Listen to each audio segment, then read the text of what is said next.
ರಾಮಾಯಣದಲ್ಲಿ ಶ್ರೀರಾಮ ಲಂಕೆಯನ್ನು ತಲುಪುವುದಕ್ಕೋಸ್ಕರ ವಾನರ ಸೇನೆ ಸಹಾಯದಿಂದ ಬೃಹತ್ ಸೇತುವೆಯನ್ನು ನಿರ್ಮಾಣ ಮಾಡ್ತಾನೆ ಅನ್ನೋದು ಪುರಾಣ. ಈ ಸೇತುವೆಯ ಕುರುಹನ್ನು ನಾವು ಈಗಲೂ ಕೂಡ ರಾಮ್ ಸೇತು ಎಂಬ ಹೆಸರಿನಲ್ಲಿ ರಾಮೇಶ್ವರದಲ್ಲಿ ಕಾಣಬಹುದು. ಆದರೆ ಈಗ ವಿಜ್ಞಾನಿಗಳು ಆಧುನಿಕ ತಂತ್ರಜ್ಞಾನವನ್ನು ಉಪಯೋಗಿಸಿಕೊಂಡು ಸಮುದ್ರದಲ್ಲಿ ಹಲವಾರು ಸೇತುವೆಗಳನ್ನು ಕಟ್ಟಿ ಯಶಸ್ವಿಯಾಗಿದ್ದಾರೆ.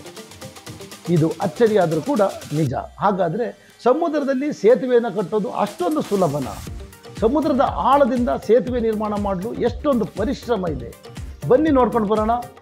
ಅದಕ್ಕಿಂತಲೂ ಮುಂಚೆ ನೀವೇನಾದರೂ ಈ ಚಾನಲ್ಗೆ ಸಬ್ಸ್ಕ್ರೈಬ್ ಆಗಿಲ್ಲ ಅಂದರೆ ದಯವಿಟ್ಟು ಸಬ್ಸ್ಕ್ರೈಬ್ ಮಾಡಿ. ಹಾಗೆ ಹೊಸ ಹೊಸ ಅಪ್ಡೇಟ್ಗಳಿಗೋಸ್ಕರ ಬೆಲ್ ಐಕಾನ್ ಬಟನ್ ಪ್ರೆಸ್ ಮಾಡೋದನ್ನು ಮಾತ್ರ ಮರಿಬೇಡಿ.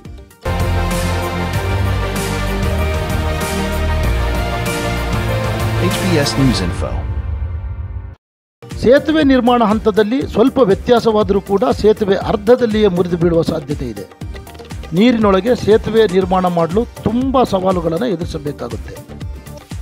ಎಲ್ಲದಕ್ಕೂ ಮೊದಲು ಇಂಜಿನಿಯರ್ಗಳು ನೀರಿನ ಆಳ, ನೀರಿನ ಒತ್ತಡ, ನೀರಿನ ಹರಿವು ಪ್ರತಿಯೊಂದು ವಿಷಯದ ಬಗ್ಗೆ ಅಧ್ಯಯನ ಮಾಡಲಾಗುತ್ತೆ. ನೀರಿನೊಳಗೆ ರಚನೆಯನ್ನು ನಿರ್ಮಿಸುವಾಗ ನಿರ್ಮಾಣ ಪ್ರದೇಶದಿಂದ ನೀರನ್ನು ಹೊರತೆಗೆಯಲಾಗುತ್ತೆ. ಇದಕ್ಕೋಸ್ಕರ ಕಾಫರ್ ಡ್ಯಾಮ್ ಎನ್ನೋ ತಾತ್ಕಾಲಿಕ ಅಣೆಕಟ್ಟನ್ನು ನಿರ್ಮಿಸಲಾಗುತ್ತೆ. ಹಾಗಾದರೆ ಕಾಫರ್ ಡ್ಯಾಮ್ ಎನ್ನೋ ಈ ತಾತ್ಕಾಲಿಕ ಅಣೆಕಟ್ಟನ್ನು ಕಟ್ಟೋದು ಹೇಗೆ? ಮೊದಲನೇದಾಗಿ ಗೈಡ್ ಪೈಪ್ಗಳನ್ನು ಸಮುದ್ರದ ನೀರಿನೊಳಗೆ ಮಣ್ಣಿನಲ್ಲಿ ಹೂಳಲಾಗುತ್ತೆ. ನಂತರ ಪೈಲ್ ಡ್ರೈವಿಂಗ್ ಹ್ಯಾಮರ್ ಎನ್ನೋ ಯಂತ್ರದ ಸಹಾಯದಿಂದ ಹಂತ ಹಂತವಾಗಿ ಶೀಟ್ ಪೈಲ್ಗಳನ್ನು ಸಮುದ್ರದೊಳಗೆ ಹೂಳಲಾಗುತ್ತೆ. ಈ ಶೀಟ್ ಪೈಲ್ಗಳಲ್ಲಿ ಅದ್ಭುತವಾದ ಇಂಟರ್ಲಾಕಿಂಗ್ ರಚನೆಯನ್ನು ಮಾಡಲಾಗಿರುತ್ತೆ. ಇದರಿಂದ ನೀರಿನ ಆಂತರಿಕ ಸೋರಿಕೆ ತುಂಬ ಕಡಿಮೆ ಇರುತ್ತೆ.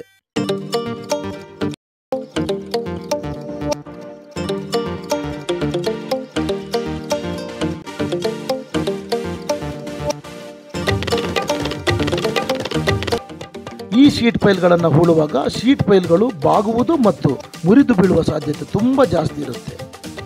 ಇದನ್ನು ತಡೆಹಿಡಿದು ಸುಗಮವಾಗಿ ಶೀಟ್ ಪೈಲ್ಗಳನ್ನು ಹೂಳಲು ಡ್ರೈವಿಂಗ್ ಹ್ಯಾಮರ್ ಎಂಬ ಉಪಕರಣವನ್ನು ಉಪಯೋಗಿಸಲಾಗುತ್ತೆ. ಈ ಡ್ರೈವಿಂಗ್ ಹ್ಯಾಮರ್ನ ವಿಶೇಷತೆ ಎಂದರೆ ಶೀಟ್ ಪೈಲ್ಗಳನ್ನು ಹೂಳುವಾಗ ಉಂಟಾಗುವ ಕಂಪನಗಳನ್ನು ತಡೆಹಿಡಿದು ಸಮತೋಲನವನ್ನು ಕಾಪಾಡುತ್ತೆ. ಇದರಿಂದ ಶೀಟ್ ಪೈಲ್ಗಳನ್ನು ಸರಾಗವಾಗಿ ನೀರಿನ ಒಳಗೆ ಸಮುದ್ರದ ಅಡಿಯಲ್ಲಿ ಹೂಳಲು ಸಹಕಾರವಾಗುತ್ತೆ. ನಂತರ ಶೀಟ್ ಪೈಲ್ಗಳ ಎರಡೂ ಪದರಗಳ ನಡುವೆ ಕಾಂಕ್ರೀಟ್ ತುಂಬಿ ಗೋಡೆ ನಿರ್ಮಾಣ ಮಾಡಲಾಗುತ್ತೆ. ತದನಂತರ ಕಾಫರ್ ಡ್ಯಾಮ್ನ ಒಳಗಿರುವ ನೀರನ್ನು ಹೊರತೆಗೆಯಲಾಗುತ್ತೆ.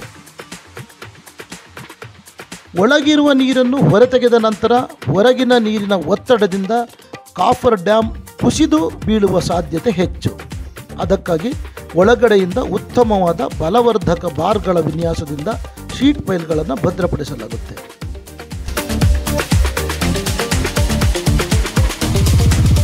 ತದನಂತರ ಕಾಫರ್ ಡ್ಯಾಮ್ನ ಒಳಗೆ ಕೋನ್ ಪೆನಿಟ್ರೇಷನ್ ಎಂಬ ಪರೀಕ್ಷೆ ಮುಖಾಂತರ ಸಮುದ್ರದ ಆಳದಲ್ಲಿ ಬಂಡೆ ಸಿಗುವವರೆಗೆ ಪರೀಕ್ಷೆ ಮಾಡಲಾಗುತ್ತೆ.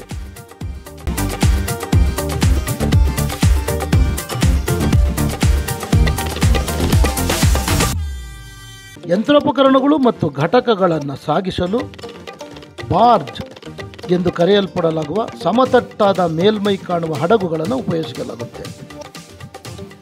ಕಾಫರ್ ಡ್ಯಾಮ್ ಒಳಗಿರುವಂತಹ ಸಡಿಲವಾದ ಮಣ್ಣನ್ನು ತೆಗೆದು ಹೊರಹಾಕಲಾಗುತ್ತೆ. ನಂತರ ಕಾಂಕ್ರೀಟ್ ಹಾಕಿ ಅಡಿಪಾಯವನ್ನು ಭದ್ರಪಡಿಸಿಕೊಳ್ಳಲಾಗುತ್ತೆ.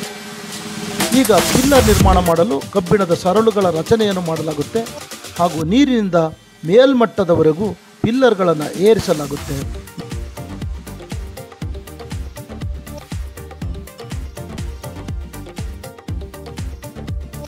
ನಂತರ ತಾತ್ಕಾಲಿಕ ಕಾಫರ್ ಡ್ಯಾಮ್ನ ಹೊರಕವಚವನ್ನು ಕತ್ತರಿಸಿ ತೆಗೆಯಲಾಗುತ್ತೆ. ಈ ರೀತಿಯಾಗಿ ಸಮುದ್ರದ ಅಡಿಯಿಂದ ಪಿಲ್ಲರ್ಗಳ ನಿರ್ಮಾಣವನ್ನು ಮಾಡಲಾಗುತ್ತೆ. ನಂತರ ಬ್ರಿಡ್ಜ್ ಕಟ್ಟಲಾಗುತ್ತೆ.